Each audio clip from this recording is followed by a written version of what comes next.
itong dimension na to sa materials? 60 by 45. 60 by 45 cm. So, ano So, first thing buhat ng class, mamaya first nga mo gawas. So, doon ka sa crate nyo. Okay? Pag select na to sa crate nyo, doon ka dito dere sa atong units. Units centimeter, then 60 by 45. Okay? Pwede rin class, hindi na mo mag-change sa color mode, pwede mo mag-change na dere. Pero usually, man good, after na dito na mo create. So, pag-create niyo, atong i-check so first thing na itong buhaton, once ma-appear na rin itong artboard. So, kaning artboard na to, muna kadaka itong materials dara ha. Nadra. So, first thing buhaton na itong tarawon na itong file tab. O, RGB ba siya or CMYK. So, since CMYK man siya, ato siya i-change to RGB. So, doon ta sa file, then document color mode, then RGB. So, RGB na siya. And sometimes, guys, doon na siya, atong tanawon ng color panel sa kay kilid. Kasi CMYK pa siya. So, ato nang tublo ko ng tulo ka book na square tab rin. Then, change to RGB. Para na, malayin yun ang data ninyo. Okay? So, now, naset naman na to ang color mode na to RGB.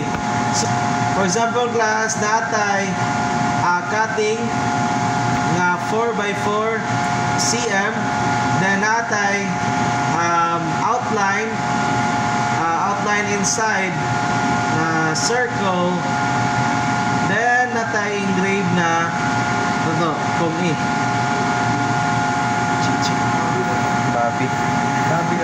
Bobby. Usong lo Bobby sir, Bobby. Ha? Bobby sir. Basta mo Ano kanang BABI sir. BABI. BIBI? BABI. BABI. Ano sila sa Bobby? Isa mo si Bobby hoy? Concern sir. Yes, Bobby. So ato sa select, pwede na mo mag-select na ng horizontal and vertical alignment para matunga sa dito. Isa na ni. Bantay mo bisan pag gana lalukid sa gasa. I-select all ninyo kung gawas sa dito alignment. So horizontal and vertical. Okay? So karon last, na-check naman to RGB din, butan to na natay file. So sa may sunod buhaton na to is to check the thickness. Then remember, for the thickness, only cutting and outline. Ang atong i-change nga stroke thickness. Kumuhatag stroke thickness class, only the stroke. Walay labot ng inside niya nga fill. Okay, ano basta mo ninyo? I-select na to sila, pwede na to itagsa-tagsa, i-change na to ang stroke thickness niya to 0.001. Then, select the circle, then 0.001. Outline na ako cutting. Okay, karon last. Karon, na-change naman na to ang thickness. Karon, let's move to the color mode for cutting outline. Okay? So next, cutting mo na siya. So pag click na to sa cutting class, kabantay mo ning duha. Kaning first is mo na ang fill, ang inside. Kaning kaduha is mo na ang stroke. It means ang outer niya. So since stroke thickness naman ta, stroke na ito, mo rin required para sa laser cutting. Okay, so if night color ni inan yun na ito na. Ay pa-tendency class, if gantay ka na, for example, color ka na, color magenta siya. Magenta ba na? Or violet, no? Buta to, color violet. Kung tendency class, bisan pag naka 25500 mo rin, 25500, tendency na, di makat or di malfunction sa operation. Kay na may color ang fill. So dapat only stroke ra gyud sa cutting mismo, which is red. Okay?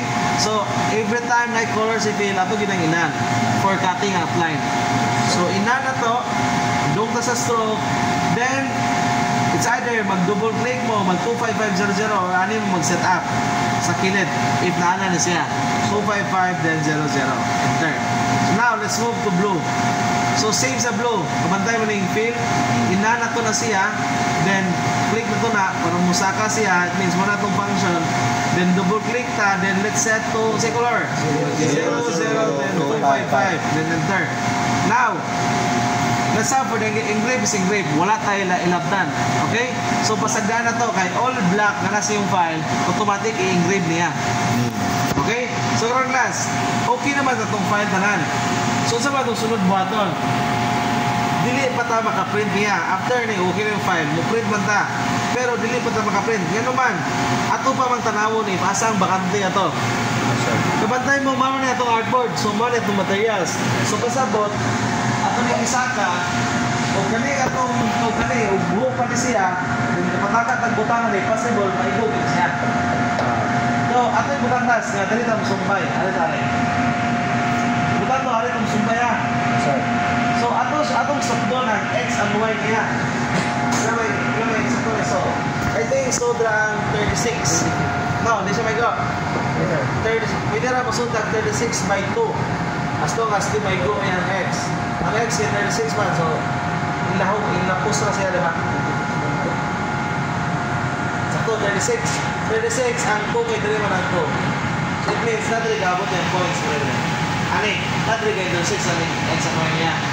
Okay, so, for my purpose, if okay na siya, ako i-close balik. Dayon, balik na rin. Katong buhatong glass, hingali na po. Let's have to select the geometrical shape, then long press, then click the rectangle. Dayon, Alta for zoom in, zoom out, scroll up, scroll down remote. Then, select mo sa board.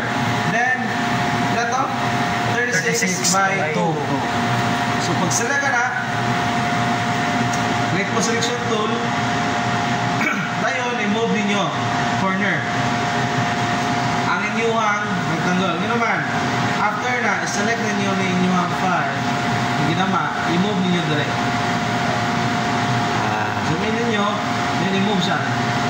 Basta po, dali mag-start ang origin sa laser. Okay? Kaya i-agdol kaya ang materials man o ang pag-setup nyo sa asa dapita. Gawas og ni laser ni ULS test. Mo naka-advantage ni ULS. Kaya sa ULS, kung hindi siya maka-pick up random points sa X and Y, mag-set na mo sa ihang laser o asa siya mag-start. Pero since GCC is mag-start siya sa zero nga origin. Nasa corner. That's why magsukod-sukod mo. Pero sa ULS, pwede lang yun. Bisan pag di mo magsukod sa materials, check mo yung X and Y, nangalan mo sa laser, palibot mo pasok na sa materials. So karon, na-check naman na to. Ano, di ba? So, control 0 mo, then, i-delete na ko na siya. So, kung nagkasawag, mawa mo sa illustrator, pwede rin mo control 0 para mabalik mo sa yung artboard niyo. Okay? So, since na okay naman na siya, susunod kong button, control P ta for print.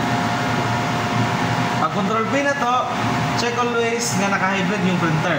So, si hybrid, mo na yung printer ni GCC mismo. Okay, so, check yung hybrid printer, then, click mo sa setup. Pag click yung setup, click continue, then, click mo more settings. Pag click mo sa more settings, doon mo sa pen. Setup. Okay, yan class. This one is the very important highlights or information na dapat yung may bawan. Okay, so,